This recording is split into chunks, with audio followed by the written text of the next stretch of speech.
Merci de nous rester fidèles, madame, monsieur, bonjour, bonsoir. Le journal des titres, bienvenue. Plus d'une quinzaine de bandits armés ont été abattus et leurs acolytes repoussés de la commune de l'Arcahaie, a annoncé la police nationale d'Haïti, PNH, ce mercredi. Le coordonnateur du Conseil présidentiel de transition CPT a sollicité la transformation de la mission multinationale de soutien à la sécurité MMSS en une mission onusienne de maintien de paix dans une correspondance adressée à l'ONU.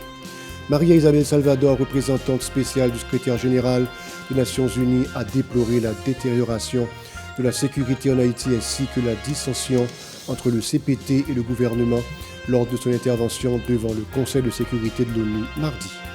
Le chancelier dominicain Roberto Alvarez a qualifié d'insensé l'appel visant à suspendre les rapatriements des migrants haïtiens à l'ONU.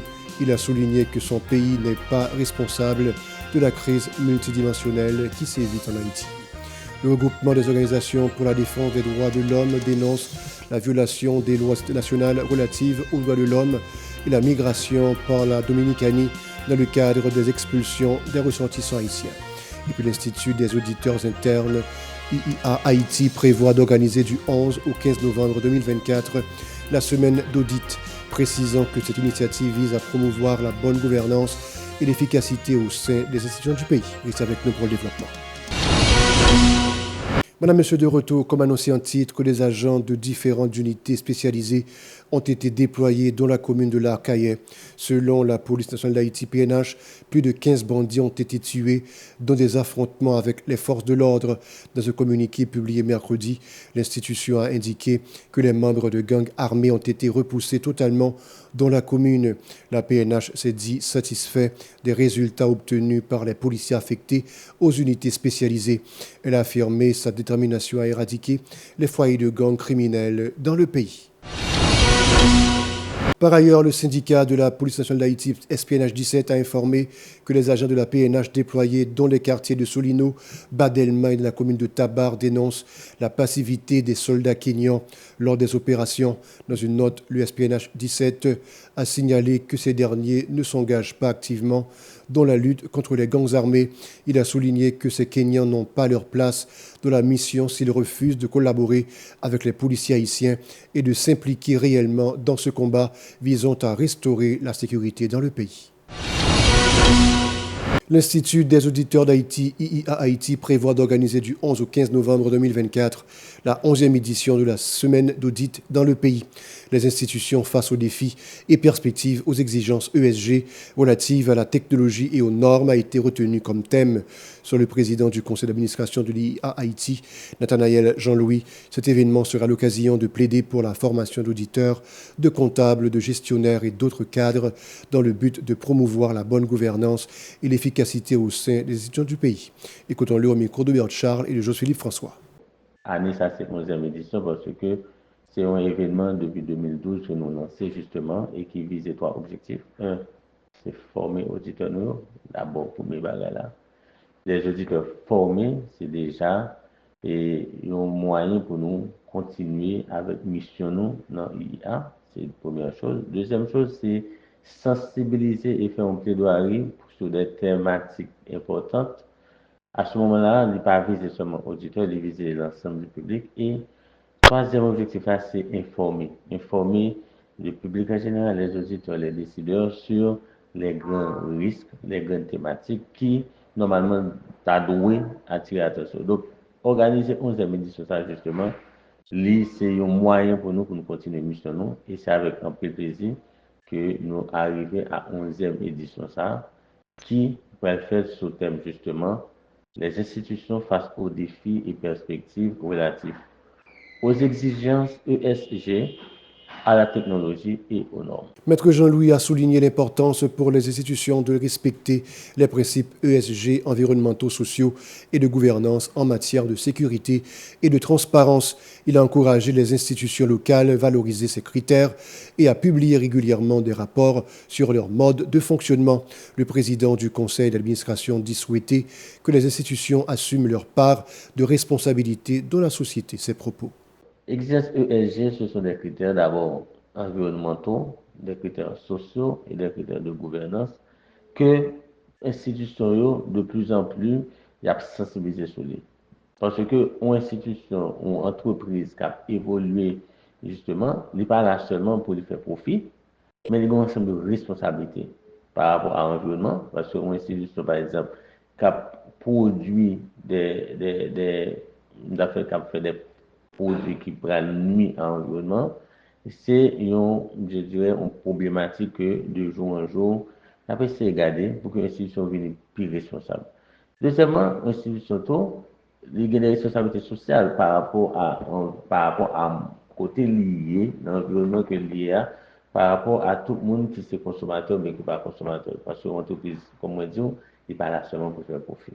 Et la gouvernance, l'institution gagne pour mettre en place justement et un mode de gestion qui va permettre que vous assurez la pérennité, qui va permettre que vous travaillez dans l'intérêt public. Monsieur Jean-Louis a également précisé que la semaine de l'audit vise à renforcer les compétences des auditeurs, affirmant que le développement économique est indissociable de la bonne gouvernance. Les détails. Former auditeurs pour plus utile et pertinent, encore plus pour continuer plus utile et pertinent dans l'institution. Deuxièmement, c'est faire en sorte que le secteur public là, les décideurs politiques, les décideurs économiques comprennent l'importance de bonne gouvernance pour le développement pays. Le développement économique Haïti, pas qu'à faire sans d'abord la bonne gouvernance au niveau des institutions et au niveau du pays en général. Vous pouvez vous faire inscrire, vous pouvez appeler sur le 28 15 0090 et iiahaiti@gmail.com ou visiter nos deux sites internet iiahaiti.org ou semaine de l'audit.org. Donc le public, les téléspectateurs sont invités à prendre part à cette activité et je suis sûr qu'ils seront mieux outillés justement pour mieux représenter la profession au niveau de leurs institutions. Le CIE Voltaire a adressé une correspondance au secrétaire général de l'ONU, Antonio Guterres, sollicitant officiellement la transformation de la mission multinationale de soutien à la sécurité MMSS en Haïti dirigée par le Kenya en une mission onusienne de maintien d'ordre. Selon le Miami Herald, le représentant de Famille Lavalas a souligné l'urgence de la situation actuelle du pays pour justifier sa demande. Il convient de rappeler que l'ancien coordonnateur du CPT, Edgar Leblanc-Fils, avait formulé cette demande à la 79e Assemblée générale de l'ONU. La Russie et la Chine s'y étaient opposées. En revanche, une résolution prolongeant le mandat de la MMSS jusqu'à l'année prochaine a été adoptée. Et puis Maria-Isabelle Salvador, représentante spéciale du secrétaire général des Nations Unies en Haïti, a exprimé ses préoccupations devant le Conseil de l'ONU mardi quant à la détérioration de la situation dans le pays. La chef du BINU a indiqué que le nombre de déplacés internes s'est augmenté de 22% en moins de 3 mois, atteignant 700 000 personnes. Elle a précisé que 115 personnes ont été tuées le 3 octobre dernier lors de l'assaut des bandits armés dans le département de l'Artibonite et a souligné les attaques récentes des gangs de la région métropolitaine de Port-au-Prince. Mme Salvador a rapporté que pas moins de 1000 écoles restent fermées et que seulement 20% des centres de santé de Port-au-Prince sont opérationnels, tandis que seulement 40% fonctionnent à l'échelle nationale. De l'autre côté, la chef du BINU a déploré la dissension entre le CPT et le gouvernement, les exhortant à s'unir pour rétablir la sécurité dans le pays. Le regroupement des organisations pour la défense des droits de l'homme, composé de GAR, POHDH, PAPDA, APK, ALBA, a tenu une conférence de presse mercredi pour dénoncer les mauvais traitements infligés aux ressortissants haïtiens lors des déportations massives par les autorités dominicaines. Le professeur Camille Chalmeuse, membre de la PAPDA, a rappelé que le phénomène de rapatriement d'Haïtiens par la République dominicaine est lié à l'histoire et aux dynamiques politiques des deux pays. De son côté, Alermi Pierre Villus, pour la POHDH, a dénoncé la violation des textes de loi internationales et bilatérales relatives aux droits de l'homme et à la migration par le pays voisin. Écoutons-les simultanément au micro de Hirsch Rézil et Michael Franz Stevens. Donc, situation que migrants haïtiens vivent en dominicaine, je dis, c'est une situation dramatique, c'est une situation terrible, avec une souffrance. Mais pour nous capables de comprendre la situation, nous allons bailler quelques éléments. Avec l'État haïtien, a signé un protocole bilatéral sous mécanisme pour déportation, qui genre déportation de fait. Et le protocole ça a été signé dans date de décembre 1999. Eh bien, l'État dominicain était engagé pour respecter un ensemble de mécanismes, un ensemble de principes dans les déportations. Par exemple, respecter les droits fondamentaux compatriotes, mais l'on garde gens déportation fait dans conditions humiliation et côté conditions dégradantes que déportation ça fait, côté compatriotes yo subi toutes les actes de violence physique, violence verbale, arrestation illégale, raquette que yo fait et pendant yo en prison, violence sexuelle que yo et femmes yo subi, surtout femmes actives. Donc c'est des principes, c'est des mécanismes qui dans le protocole ça que l'État haïtien et l'État dominicain signé et qui n'ont pas respecté. Pour sa part, Katia Bonté, membre du GAR, les organisations régionales et internationales telles que l'OEA et Amnesty International a collaboré avec les institutions de défense des droits humains dominicaines pour visiter et observer les conditions des Haïtiens dans les centres de détention des migrants. Elle a également plaidé pour un renforcement de la diplomatie haïtienne. Suivez. Nous avons demandé pour l'organisation régionale et internationale, tant pour OEA, Amnesty International, CIDH, et en collaboration avec l'institution de droit monde en République dominicaine, pour organiser quelques visites, observations dans le centre de détention côté migrants haïtiens. Parce que avant de déporter les Haïtiens en Haïti, ils mettaient dans le centre de détention, surtout à Ina, et avant de déporter en Haïti. Donc, on a demandé à l'organisation régionale et que pour faire visite d'observation ensemble avec l'organisation de droit monde et pour visiter sans ça. Comme ça, il y a qu'à observer qui genre de situation migrants haïtiens dans ça. On a profité de renouveler quelques recommandations ensemble organisation de droit monde de faire ensemble avec GAR. Dans le tout l'ouvrir nous dévoyer by CPTA.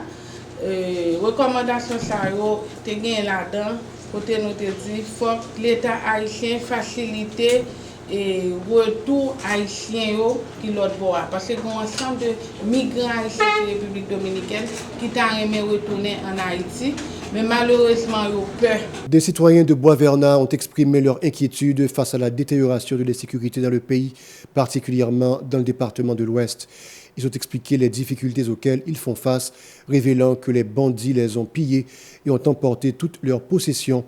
Les citoyens ont fustigé l'incapacité du gouvernement à restaurer la sécurité dans le pays, alors que les deux têtes de l'exécutif se livrent dans des luttes intestines au détriment de la population. Écoutons-les au micro du Aspin Sanon et Maï-Carmel Auguste. Ça va offrir nous rien. Pas ça? Depuis bien longtemps. Nous te dit pays à dans crise, nous sommes dans crise, nous dans crise. Moi-même qui parle avant la car moi dans mes bandits. M'en fait mon cargo 30 000 $ dans une janvier pour m'arrêter encore, bandit met 2 millions encore.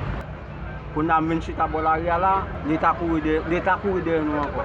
Et il pas quitter route pour nous aller dans le pays, pour nous tourner dans le pays encore. Si l'État a quitté route pour nous détourner dans le pays, nous ne va pas dire pays a fait nous mal, nous avons dit l'État fait nous mal.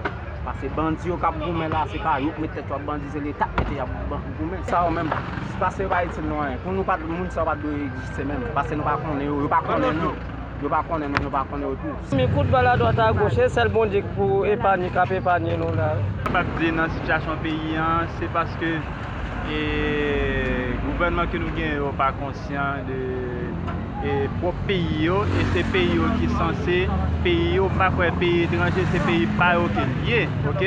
Si on veut résoudre le problème, c'est un problème qui est à résoudre sans problème. C'est parce que yo même personnellement dans Jean pays est là ça peuple a vivre là que il y a un avantage qui fait nous même en tant que population, en tant que peuple, OK? Yo pas faire pour nous même connaître ça pas été comme ça. Plus loin, ils ont critiqué l'autorité de l'État et ont exigé que ces dernières assument leurs responsabilités envers le pays. Suivez. Pendant nous dans l'arrière là, si bandit viennent tirer, qui est contre police qui passe pour là. Bah ouais non. Mais ça là l'État va agir pour nous. L'État agit seulement pour lui faire nous habits. C'est mais ça là ça. Moun t'a travaillé dans l'État, moun responsable de l'État, voilà pour faire nous habits. Nous même peuple là nous déjà pas faire rien encore.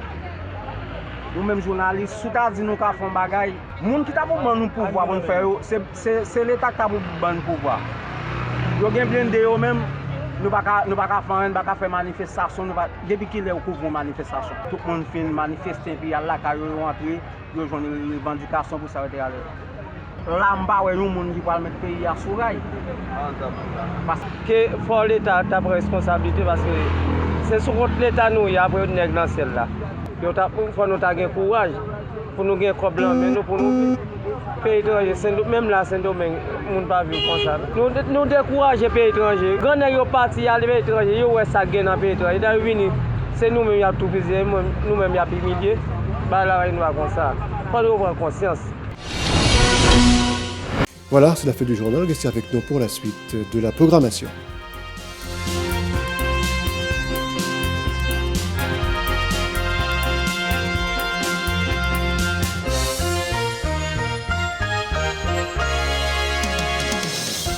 Si vous jugez que cette vidéo est intéressante, n'hésitez pas à liker et partager la vidéo. Et surtout, n'oubliez pas de vous abonner à cette chaîne et activer la cloche de notification pour ne pas louper aucune de nos vidéos.